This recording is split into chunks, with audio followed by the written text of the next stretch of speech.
lokola ngai boye na souhaiter kaka ke 4e république eya nango rapidement. Donc il faut tolongola mpena constitution tochange yango. Nga naza parmi bato oyo baza koseka motu nyonso aza kobima koloba on ne peut pas changer cette constitution. Constitution yango ya yo Kabila asalebisaka bino ke c'est ma constitution. Parce que constitution ya Kabila yo frère congolais des pères et des mères de bonne qualité en plus oza kobomela yango nzoto ke bameka kolongola bameka kochanger constitution te. Pourquoi nani akosi yo okende kosopana ndenge wana boya yango banda ntongo ti pourquoi parce que ezali nango yata moko te. Ça, pour Donald Trump, c'est proprement incompréhensible. Pékin a financé des ports, des routes, même si elles sont de mauvaise facture, on le sait, dans la majorité des cas, c'est particulièrement vrai en République démocratique du Congo. Des barrages, des chemins de fer, des réseaux télécoms, encore une fois, absolument indispensables à la connexion du continent. Et surtout... Nanga, ozalu kutamoko. Nanga facha obomisa bino. Nanga bo. Nazo bana tato. Tango kendaki utabengana kiyote. Siko komo lukozonga. Ubosana kinini? Eloko bosanaki yango. Eloko bosanaki yango. Totindelo yango.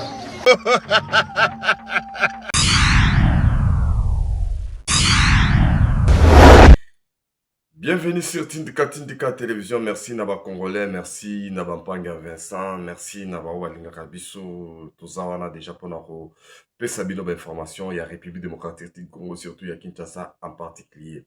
Donc, Soro Monité Kondimate, merci Nayo Junior Kapaya, merci Nayo Rifek Kisombe, merci na Mama Yohan depuis Bruxelles, merci na Mama Sharon, même Mama Inej, bino nyonso esengo ezali epai na ngai par rapport ya ko retrouver sous bino na weekend ya lelo tozawana pona kosala musala oyo bopesaki biso ya solo mikolo il faut ko prier makasi pona mokonza mboka selo message prophète Moïse Nyengele auti ko yebisa ngai na tongo ya lelo parce que ba complot ezali belé soko moni Kagame ba mutu acholaka ba sanction bandi ko regretter ba sanction za ko sala e pasi eke bato basali ke bango bazo ba sanction bango pe kosala tout pour ba éliminer bango pour que ba bénéficier na ba sanction ba pesi bango te il faut ko fongola misu il faut ko zala ekenge et surtout mikolo yo tokomi oyo.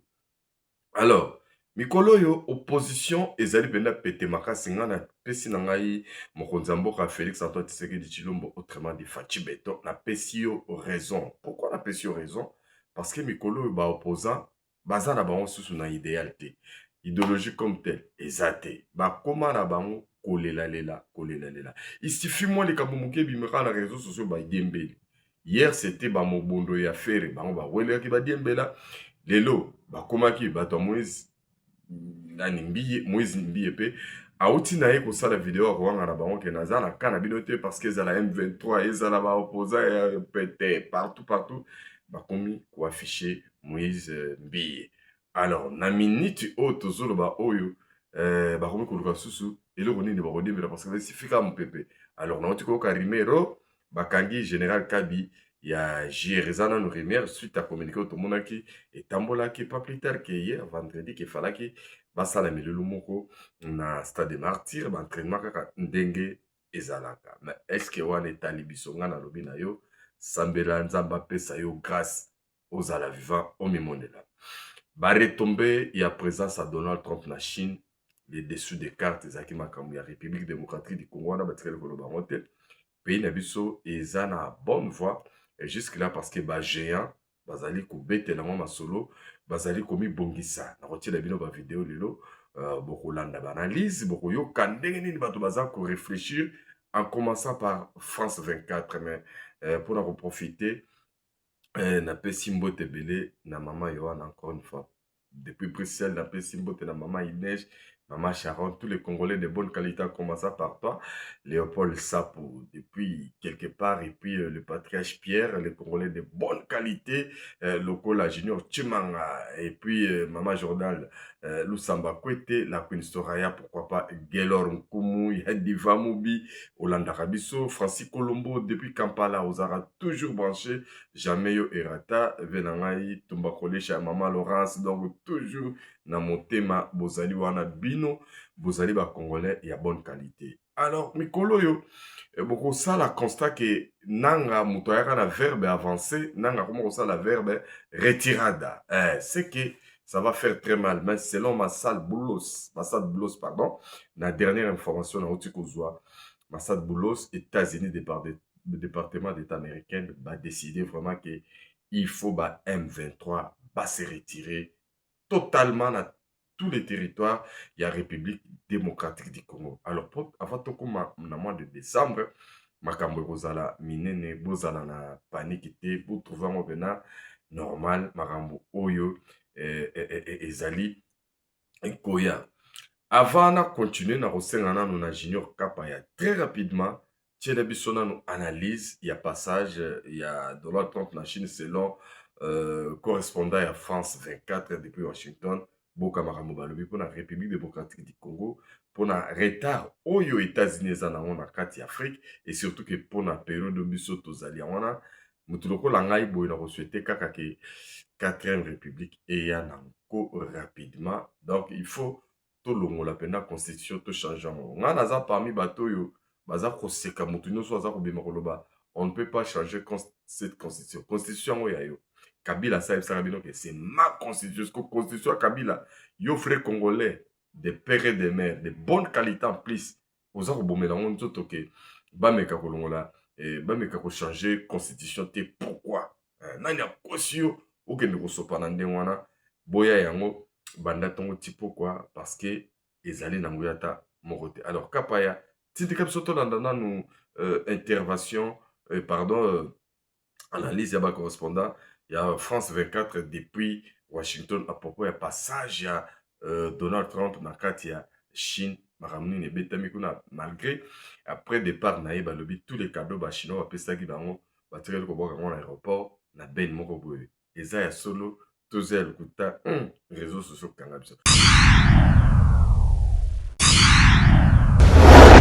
Et à des milliers de kilomètres de Nairobi, partons à Washington, retrouver comme chaque jour Mathieu Mabin. Bonjour Mathieu. Alors on imagine que cette rencontre au Kenya ne fait pas les grands titres chez vous aux États-Unis. Ce qui nous intéresse ici, c'est de parler de la politique de Trump sur le continent africain. On a souvent l'image d'un président qui se désengage de l'Afrique. Est-ce tout le contraire? Quelle est la vérité? Alors, vous avez absolument raison de souligner qu'effectivement, ce sommet ne fait pas les gros titres ici à Washington. Mais ce que je peux absolument vous confirmer, c'est que contrairement à Emmanuel Macron, Donald Trump, lui, assume parfaitement et sans complexe une relation Amérique-Afrique. Alors oui, et c'est probablement l'un des grands contresens qui circulent sur la politique étrangère de Donald Trump, parce que vu d'Europe, on a parfois l'impression, c'est vrai, d'un président qui se détourne de l'Afrique, effectivement, mais je dirais, comme ses prédécesseurs finalement, depuis l'échec des opérations américaines en Somalie au début des années 90, une opération qui a littéralement traumatisé l'Amérique. Hollywood s'en est même emparé.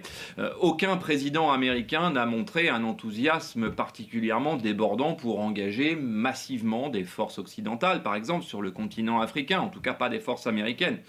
Pas même Barack Obama en Libye en 2011. Rappelez-vous, l'ancien président avait même reconnu plus tard, d'ailleurs, que cette intervention à laquelle les États-Unis avaient participé par les airs, fut, selon ses mots, la pire erreur de sa présidence, estimant même avoir été fortement poussé par Paris et Londres à engager son pays dans cette opération. Mais aujourd'hui, la réalité, c'est que l'Afrique est redevenue un sujet stratégique pour les États-Unis, tout simplement, mais simplement avec une approche complètement différente de celle des Européens et même des anciennes administrations américaines. Donald Trump parle beaucoup moins d'aide au développement, beaucoup moins de démocratie, c'est clair, ça n'est absolument pas dans ses soucis, ou même de coopération institutionnelle, ça ne l'intéresse pas. Le président raisonne surtout en termes de puissance et de business, de commerce et de sécurité économique, à l'avantage des États-Unis, bien entendu. Concrètement, les Américains regardent désormais l'Afrique comme un territoire clé pour les décennies à venir, parce qu'il y a les minerais stratégiques, tout simplement, les routes maritimes, la lutte antiterroriste également, qui peut impacter les États-Unis aussi, mais aussi la bataille technologique mondiale qui se joue en partie sur le continent africain. Et surtout, les États-Unis recommencent à investir dans des secteurs extrêmement précis. Le grand projet emblématique, c'est le corridor de Lobito entre l'Angola, la République démocratique du Congo et la Zambie. L'idée, c'est de sécuriser l'accès américain au cuivre et au cobalt africain. Mais les Américains investissent aussi dans l'énergie, notamment au Kenya, mais aussi dans les télécoms, les infrastructures dans une moindre mesure, et encore une fois, les minerais stratégiques. Parce qu'au fond, Washington considère avoir, c'est vrai, laissé beaucoup trop de terrain à Pékin ces 20 dernières années. Et derrière toute cette stratégie, il y a évidemment une obsession américaine, l'obsession américaine, l'influence grandissante de la Chine en Afrique comme ailleurs dans le monde. Ça veut dire, Mathieu, que le continent africain est également devenu un champ de bataille économique où s'affrontent les influences américaines et donc chinoises ? Oui, c'est clairement un champ de bataille économique, même s'il y a un déséquilibre des forces, puisqu'on va en parler. La Chine a une avance considérable. Elle s'est réveillée bien avant Washington.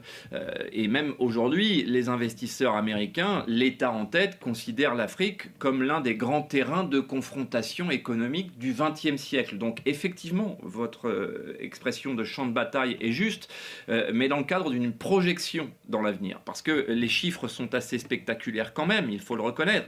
Les échanges commerciaux entre la Chine et l'Afrique dépassent désormais les 280 milliards de dollars par an, contre 70 petits milliards pour les États-Unis. Autrement dit, le commerce chinois avec l'Afrique est quasiment 4 fois supérieur à celui des Américains. Ça, pour Donald Trump, c'est proprement incompréhensible. Pékin a financé des ports, des routes, même si elles sont de mauvaise facture, on le sait, dans la majorité des cas, c'est particulièrement vrai en République démocratique du Congo. Des barrages, des chemins de fer, des réseaux télécoms, encore une fois, absolument indispensables à la connexion du continent. Et surtout, la Chine s'est implantée au cœur des secteurs miniers stratégiques. Or, ces minerais, on l'a dit, sont devenus essentiels. On l'a compris, le cobalt, encore une fois, le lithium, le cuivre, et évidemment, les terres rares. Encore une fois, les terres rares. Les ressources indispensables pour les batteries des véhicules électriques, pour l'intelligence artificielle également, grande consommatrice, et même certaines industries militaires. Rien qu'en République démocratique du Congo, encore une fois, par exemple, les groupes chinois contrôlent une large partie des grandes mines de cobalt, alors que le pays produit environ 70% du cobalt planétaire. Vous voyez que l'enjeu est absolument colossal. Et donc oui, précisément, ça inquiète les Américains. Donald Trump pousse donc une stratégie beaucoup plus offensive que ses prédécesseurs, même s'il n'en fait pas énormément la publicité. Les acteurs américains, eux, sont bel et bien sur le terrain et le département d'État est à la manœuvre avec ses diplomates. Les États-Unis cherchent à sécuriser leur approvisionnement, à revenir dans les grands projets économiques africains délaissés par le passé et à limiter l'emprise chinoise sur certaines infrastructures critiques. Le corridor de Lobito, par exemple, illustre parfaitement cette logique. Mais attention, derrière la bataille économique, il y a aussi une bataille diplomatique et politique. J'ai bien précisé que le département d'État était vraiment actif parce que les voix africaines comptent ici aux Nations Unies également et que Pékin, comme Washington, cherchent aujourd'hui à consolider leurs alliances sur le continent. Autrement dit, l'Afrique n'est plus vue comme un simple dossier régional, comme ça a pu être le cas par le passé, avec quelques implantations militaires timides des Américains. Elle est désormais considérée comme un enjeu majeur de la rivalité mondiale entre les États-Unis et la Chine, ce qui nous permet concrètement d'affirmer sans prendre beaucoup de risques que l'Afrique est sans doute effectivement le champ de bataille économique du 21e siècle. Merci beaucoup Mathieu Mabin en direct de Washington. Merci Ndenge Bolandi. Analyse, il y a France 24. Je crois que c'est le plaisir d'un président et un Congolais de bonne qualité. Donc, Yemoko Junior Chimanga et pourquoi pas Léopold Sapo, Patriarche Pierre, Boza servi, vraiment bon week-end. Et pourquoi pas tous les Congolais de bonne qualité, locaux là, Gelor Nkumu, il y a battu Diva Mobi, et puis Maman Laurence, il y a Venangai Tumba Kolesha. Alors, Koko sa eza trop mikolo na yebisaki bino ke mokili ekobaluka toza période ba nyonso log nyonso babimi ba Koko sa lokola kutu l'état azalité. Après nani oyo analyse wana ya France 24 mpona ba enjeu concernant ba minéraux na biso entre ba géant Chine na États-Unis donc Donald Trump na Xi Jinping. Sikoyo bolanda ndeko parce que boyebake na forum oyo elekaka na Kenya wana ezalaki nde complot mpona koboma mokonzi ya mboka. Donc Emmanuel Macron na Ruto ya Kenya pour preuve rien que ba Congolais o balingaki bayamba mokonzi ya mboka bakangaki bango bazalaki emprisonné puis plus tard baki ko libérer bango. Mais biso toza nanu wana te ndenge tolobaki na bino ke makambo ebele na Congo ezali koleka selon lokuta oyo bato bazali ko divulguer. Alors, tolanda analyse pe ya ndeko o asali mpona ba enjeu ya mikolo oyo pour mona Congo yebela opposition pete na yebisi bino mpenza ke opposition pete mpena na ndimi teke Colombo Francis depuis Kampala moto akotia na ngai tembe bakoka lisusu te bango makasi na misisa bakoma obela ba réseaux sociaux nango omona soki omoni likambo ya bango babimi likambo ya Moïse Mbie babimi likambo ya Joka babimi baza partout t'éviter au juste bateau yoyo balingi. Alors kapaya nakosepela trop otindika biso tolanda analyse ya ndeko congolais parce que likolo lisu kola lisu professeur Moïse Ndengela salobaki yango photo banzaka toyebaka epai nini tozokende pe epai nini touti. Alors tindika biso balanda na ndeko toujours mpona kosala ba congolais nyonso de n'importe quelle place ozwami na monde ozalaki kolanda biso plaisir biso tozali koyoka nde yango wana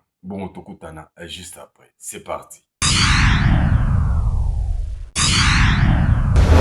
Mesdames et messieurs, la situation est en train de prendre une tournure explosive dans la région des Grands Lacs. Et cette fois, plusieurs signaux montrent que nous entrons dans une nouvelle phase de confrontation diplomatique majeure. Paul Kagame vient de faire une déclaration extrêmement rare et très révélatrice. Le président rwandais reconnaît désormais publiquement que les sanctions américaines font mal à son pays. Mais dans la même phrase, il affirme qu'il refuse de capituler. Oui, vous avez bien entendu. Kigali admet que Washington frappe là où ça fait mal, mais refuse toujours de céder. Ce message est extrêmement lourd de conséquences diplomatiques. Cela signifie trois choses. Premièrement, le Rwanda reconnaît que les sanctions américaines ne sont plus symboliques. Deuxièmement, l'économie politique du régime commence à ressentir les effets de cette pression. Et troisièmement, malgré cela, Kigali choisit l'affrontement avec Washington. C'est un changement majeur. Pendant des années, Kigali bénéficiait d'une forte protection diplomatique occidentale. Aujourd'hui, ce bouclier commence à se fissurer. Et comme si cela ne suffisait pas, un autre événement intrigue énormément les observateurs. Paul Kagame avait programmé un déplacement à Washington, mais ce voyage n'a finalement jamais eu lieu. Selon plusieurs sources, ce déplacement avorté serait directement lié aux tensions croissantes entre Kigali et l'administration de Donald Trump. Simple problème logistique ou véritable message diplomatique de Washington? La question reste entière. Mais attention, le dossier devient encore plus sensible avec les récentes déclarations de Emmanuel Macron. Ces propos ont été perçus par plusieurs analystes comme une tentative indirecte de protéger Kigali. Et désormais, une question dérange Paris. Est-ce que la France est en train d'encourager Paul Kagame à défier frontalement les États-Unis? Si c'est le cas, nous assistons à une fracture diplomatique majeure entre alliés occidentaux sur le dossier rwandais. Le domaine de Kingakati associé à Joseph Kabila vient d'être déclaré bien d'utilité publique par arrêté ministériel. Une décision extrêmement symbolique. Pour plusieurs observateurs, Kinshasa envoie un message clair. L'impunité appartient au passé. Entre Kigali sous pression américaine, Paris accusé de jouer un double jeu, Washington qui durcit le ton. Et Kinshasa qui accélère ses offensives politiques internes, une nouvelle recomposition géopolitique est en marche dans la région des Grands Lacs. La vraie question maintenant, Paul Kagame peut-il réellement résister à Washington? Ou assistons-nous au début d'un isolement international beaucoup plus profond? Dites-moi en commentaire, Kagame bluffe ou la pression devient-elle insoutenable? Voilà, lelo ezali makambo oyo sokozola na mbilinga oyo na bilobela oyo batutu balingi kokota kaka te likambo maîtriser te mona kaka bato baye kokomante yango komona ke bato bakreaki baparti politique ya opposition lokola Jean-Marc Kabundu namoni bamembre nyonso bakomi su kokima koya kozonga IDPS oui bakosaki bango et IDPS yango nde force IDPS yango nde masolo oboyi ovandi le temps de la fin yango nde ezali koya. Alors nanga ndeko na otiela bino ezaka juste po boseka bandeko na ngai parce que bomoni ke nanga akosa bato ke ye eza vers bavancé me bato komona ye azosala retirade yango ndeko oyo ntango apparaître même ngai elongi na ye nandimaki te ke ya kosekisa biso boye mais ça c'est pour vous mettre vraiment na bain ya week-end po ezalela bino mpena kitoko ezalela bino ndenge elongo bani. Alors tolanda nano ndeko oyo il se moque de nous nanga mais façon nende ya koseka nanga moko pe abuki nga na koseka balobaka na perdre franchement na perdre mais kapa ya tindika biso susu tolanda ye toujours mpona koambelire weekend ya lelo ezala kitoko na elengi. C'est parti.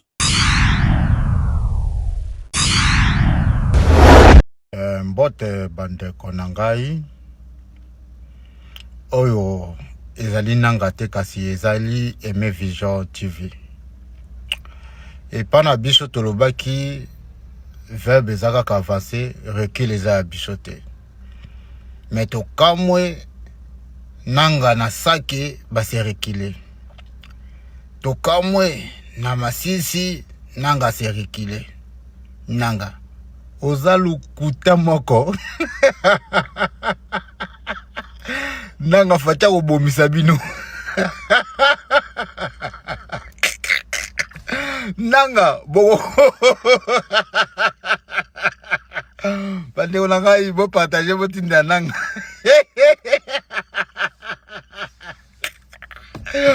nanga bosakalaki wala fachi beto nakati.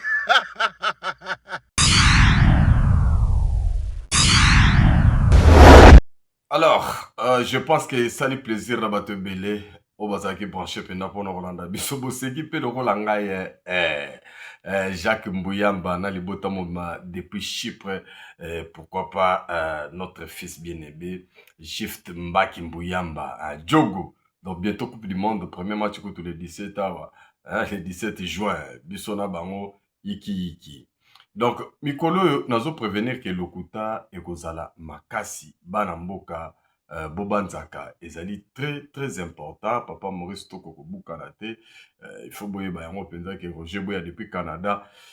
Mboka ezali na Lokuta Mikolo. Mais na Lobaka, batu barotambola na mandala la.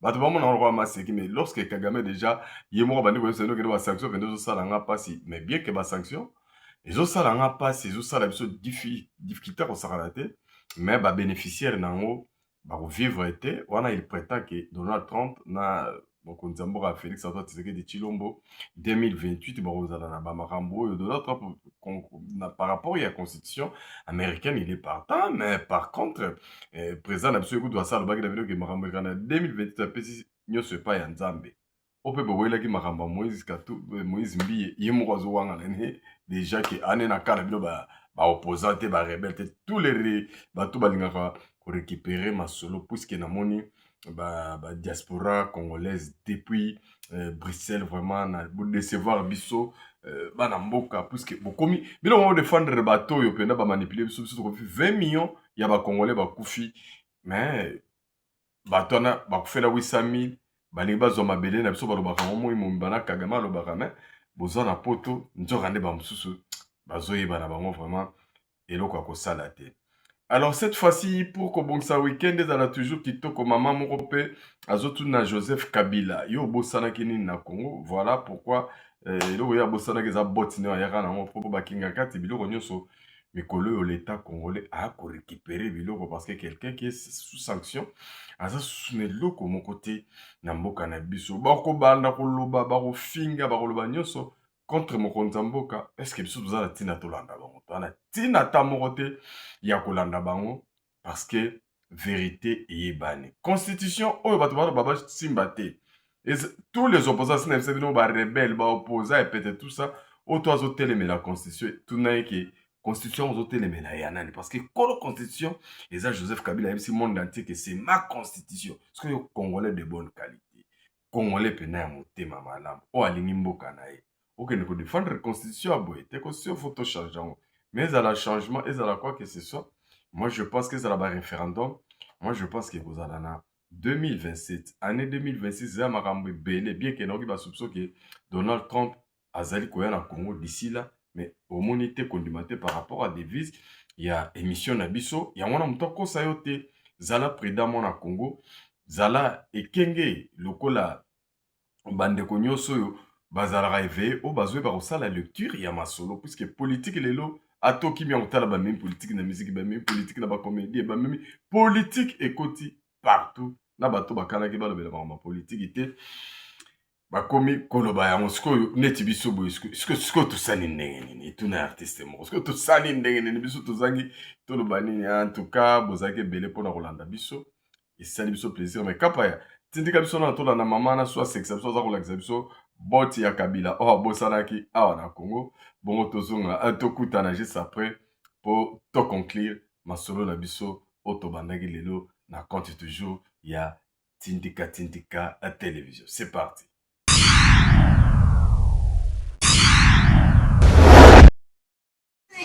nazoloba na tata oyo ntango okendaki otabenganaki yo te sikoyo okoma oluka ozonga obosanaki nini eloko obosanaki yango oyo eloko obosanaki yango oyo totindelo yango.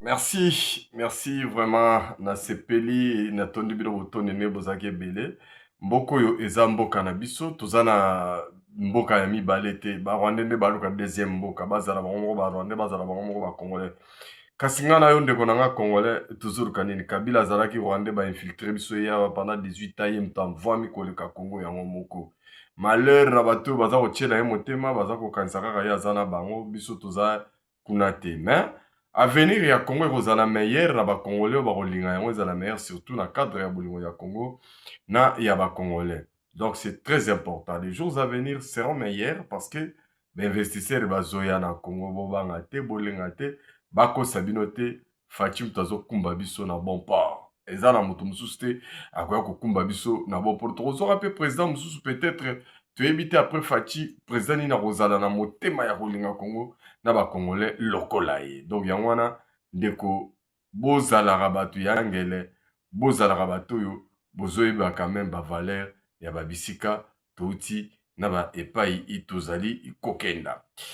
Bozaki ebele na week-end à lelo pour Rolanda biso totondi bilo botondi en commençant d'abord par maman Yohann depuis Bruxelles, maman Inège Matopé, maman Sharon Jacques Mbuyamba na famille Mobimba surtout Gift Mbaki Mbuyamba mwana na biso bientôt la mondiale de 17 juin déjà tozala au rendez-vous Congo yoka na lisusu kolera ndenge boza koyoka ngo lelo omoni banguna bazolala te butu moi donc bamona kake bébé avec tes séries de bisous peut-être raté makambo belé ben oui il faut rater parce que bolingi Congo te bolingi boza la manipuler et vous êtes très facile à manipuler et surtout que vous êtes lingi bako sarabino mikolo. Vous avez des Congolais qui détestent Tshisekedi mais qui aiment les Rwandais qui défendent les Rwandais.